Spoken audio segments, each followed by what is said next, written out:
it live. We are here at Comic-Con Day 2, and we have the one and only hip-hop royalty we have right here. The one and only, Mr. Darryl McDaniels. How are you today? How you doing? I'm very, very good. Fighting a cold, but all is lovely. And here is DFC and comics books here. So talk to us about how you came up with comic books and with your own comics. Well, before hip-hop came over the bridge and changed my life, all I did was read, collect, and draw comic books. Really? That's all I did, yeah. Went to Catholic school my whole life. So I would go to school, and I was a great student because I was always reading comic books, even though back then the educators was like, don't let the kids read comic books. The comic books is going to ruin our children. But the fact that I was reading every day made me an excellent student. Straight A's, always on the honor roll, 5 and 6 stars on the forehead. That being said, being a little kid that went to Catholic school, there was a lot of adversity I had to work against. Getting teased, getting bullied, and all of that. So comic books was my release. DC, Marvel comic books. DC was cool, you know, Superman, Batman, the Justice League. But Gotham and Metropolis was fictional. Marvel, on the other hand, was incredible because Stan Lee has superheroes really running around New York City. So as a little kid growing up, I was exposed to a real world that I lived in, but my imagination and my creativity was getting a sonic boost from reading the comic books. And that's all I did. Marvel comic books, DC, but I amassed this big collection of Marvel comic books. When hip-hop came over the bridge, everybody wanted to pretend that they were like Grandmaster Flash and Cool Moon D and Curtis Blow in the Zulu Nation, the same way that I used to put my blanket on my neck and pretend I was Superman and Batman. All the kids wanted to be the break dancers, the graffiti writers, the DJs, and the MCs. But me and my brother, we had a little problem. When everybody started getting turntables and records and mixers and microphones, me and my brother didn't have no money because we didn't sell weed. If you sold weed, you had a lot of money. So we had this big comic book collection. So we did a comic book sale, brought 2 turntables and a mixer and What some did you records. sell? Huh? What did you sell? I sold the majority of all my Iron Man, Submariner, Man Thing, Deathlock, Spider-Man. Me and my brother had every issue of every superhero in the universe. Really? So, Do you regret that now that you wish you would have held on to a few of those? yeah, but I'm fortunate the rap thing paid off a little bit. But then I found out recently that my brother still have his issues. Uh-oh. Because I was a little brother, so, you know, I didn't know no better. He made me sell all of mine. And then the crazy thing, when we got the turntables, the rules was, don't touch my turntables when I'm not in the house. And I'm like, we just sold the majority of my comic books. But to make a long story short, when I started writing my rhymes, that was just a creative expression because I was a good student. I loved to read and write. So when I saw the Rappers Delight thing going on, I just started writing a lot of rhymes. But then when Run wanted to put me in a group, I was a shy little kid that went to Catholic school that didn't want to get up in front of y'all or even be seen. So hip-hop was safe at first for me because, remember, there was no videos, there was no album covers. You know what I'm saying?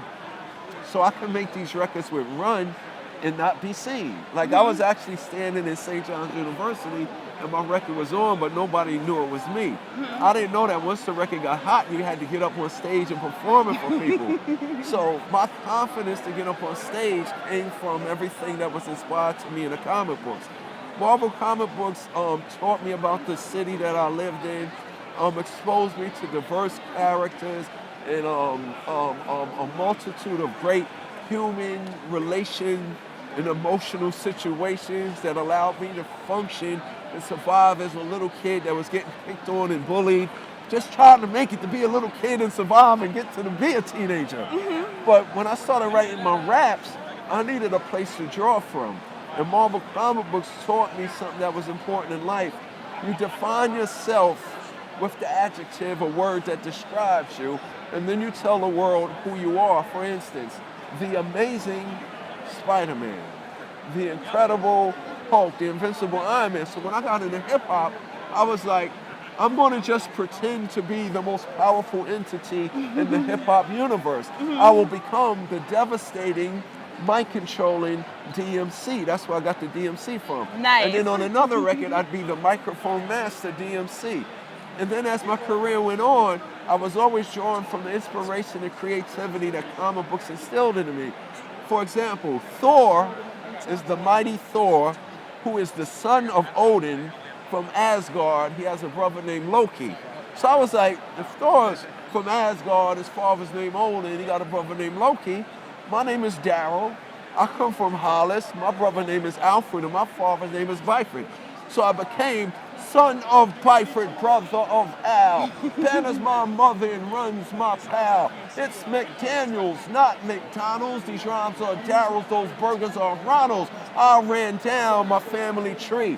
My mother, my father, my brother, and me. So comic books taught me that it gave me a presence, it gave me a delivery, and it gave me a writing style that I could utilize in this hip-hop universe, not just to be another rapper, but I could become the mighty king of rock. There is none higher. So I was just creating all of these personalities and identities that was make-believe to me, but it all came real once I started taking what was given to me visually, emotionally, spiritually, and intellectually from the comic book.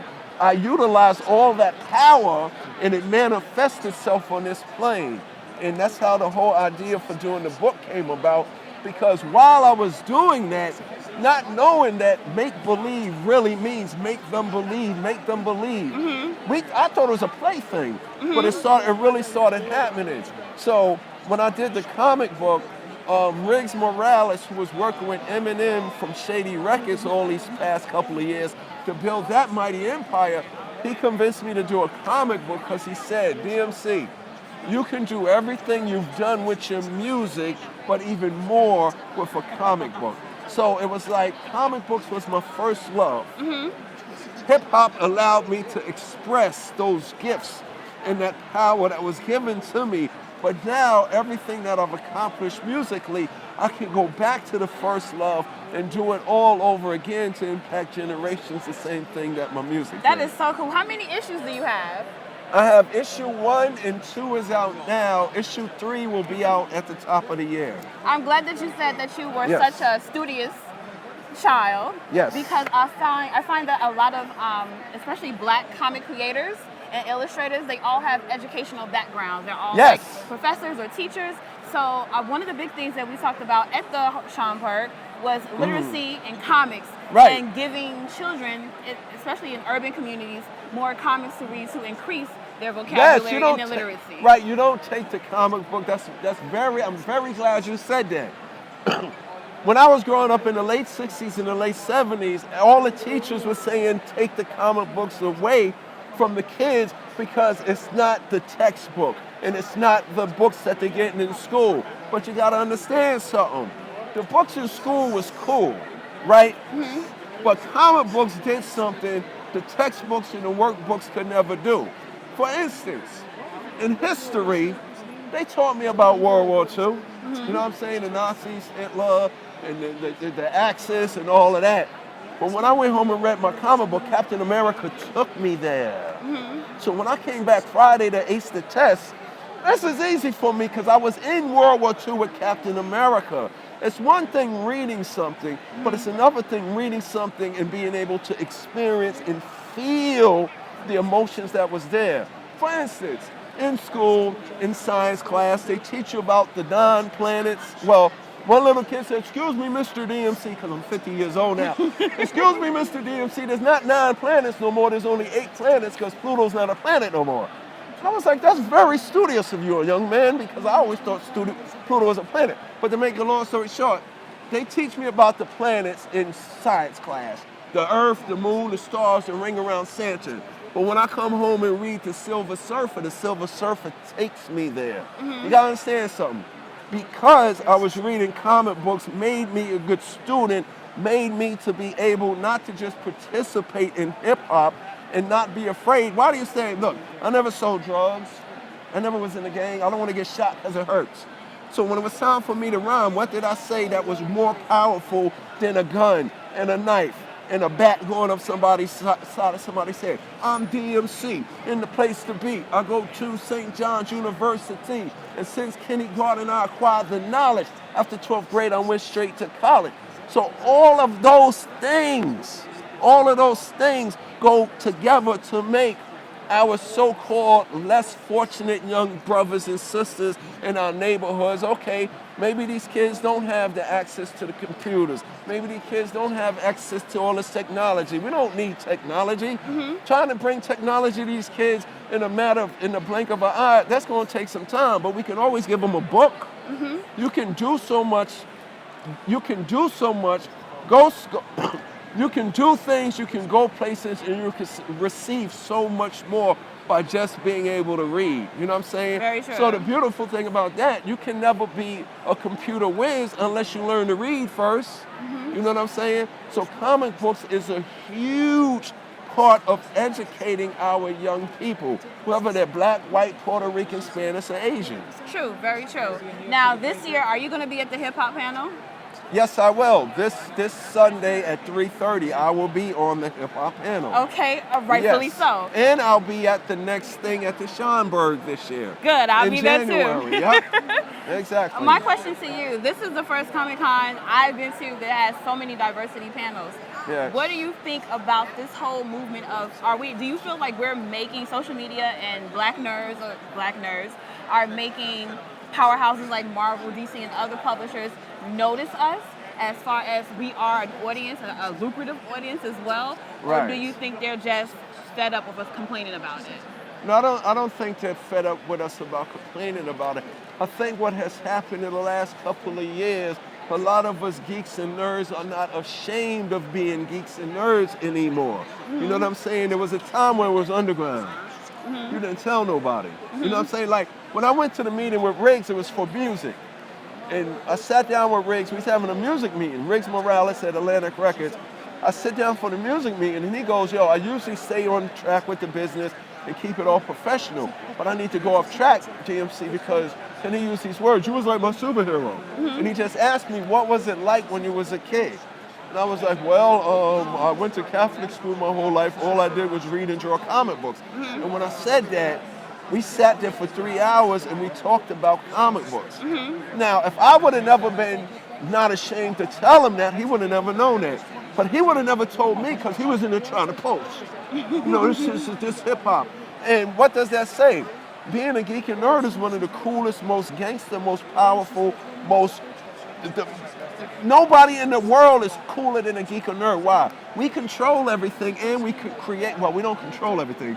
We create everything. We create all the technology. We create all the fantasy. We create all the stories. We create all the technology that utilizes, that makes all your iPhones and all this stuff work. You know what I'm saying? So we are starting to realize as geek and nerds, there's nothing to be ashamed about for having imagination, for wanting to dress up and to pretend. Shoot, 99% of the rappers in the game are all pretenders and make-believers. You know what I'm saying? You know, think about that. But everything that every generation is inspired by comes through pop culture. I'm DMC, I Dream a Genie, the Flintstones, Bugs Bunny and Looney Tunes, Wu-Tang Clan with Kung Fu movies. You know, before the Black Panther, before Luke Cage, before the Falcon, there wasn't really nobody black or of color that I could look up to. But that's not a true statement. Maybe there was nobody black, but Bruce Lee was like a god to me before the black, you know what I'm saying, before that came along. So what's happening now is Hollywood is trying to capitalize off it now because we are saying that we are cool. My thing is, where was you before that when we needed your help to get where we at right now? If you understand what I'm saying. The movies are great, but I'm a comic book dude. I don't need a movie to do what it's doing to all these people jumping on the bandwagon to give me what I was getting from a comic book in '69. I was already there, you know what I'm saying? Now, what the movies is doing is bringing a lot of us out the woodwork but it's also bringing people that's jumping on the bandwagon. You know what I'm saying? All these movies is cool, comics is cool now, but as soon as something else comes along, we're going to see who is really faithful to this culture. Right. Like, one of the reasons I didn't want to do a comic book is because when Rick said, D, you should do a comic book, I said no. He was like, why not? I said, I don't want to be another rapper just because I got a hit record thinking that I could do something else. I like to stay in my lane. Right. But we did this comic book, we wanted to do it with integrity and as a celebration and a tribute to comic book culture. And what I'm trying to say to your question is, it's good that we're getting this support. We got a lot of leeches and vultures jumping on the bandwagon right now.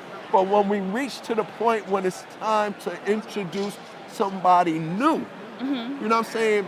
I want my cat. I don't want people. I don't want 10 Who are years. the characters? Who are the characters? I don't want 10 years to go by and people go, yo, remember that comic book DMC used to have? Well, we're trying to do this with this in 50 years from now, 100 years from now. I want people to say Superman, Batman, Spider-Man, and Hulk, and DMC and all the characters from the DMC universe. DMC is the first superhero introduced from the DMC universe, not the only superhero. In issue 2, we introduced the second superhero, who is a Latina female. And our diversity isn't planned, isn't trying to make black people and Latino people happy. Our diversity is representative of the diversity that completely exists before we were even sperm cells meeting the egg. And what I mean by that, when I was growing up in New York City, it was the white Italian kid that lived on my block, the only one that didn't leave, you know what I'm saying? There was the Latino and the Latina girls, it was the black dudes, it was older folks. This book reflects our people, not only through the diversity of race and culture, but also in the age market. Because think about it like this, hip hop does not have a generation gap. Hip hop has an information gap. The OGs don't kick it with the young Gs. I need to know what the young G's is doing and feeling. They need to know what I'm doing and felt, and then we take all that information and we present it to the world. So my comic book is based in the 80s like universe because the old school isn't a time period. The old school is a consciousness of how you artistically, intellectually, and creatively present who you are. Cool. So where can we find this online? You can go to www.darrylmakescomics, or you can go to any and every comic book store globally. All right, shout out your social media, all your Twitter, your Facebook. All right, let me try to remember it. My Twitter is at DMC Makes Comics. My Twitter is at the King DMC. And my Instagram is at King DMC. Yo, what's up? This is me, DMC, in the place to be, AKA Darryl Mack. And I want to let you know that my superheroes are black and all that, because that's the way it is. Cool.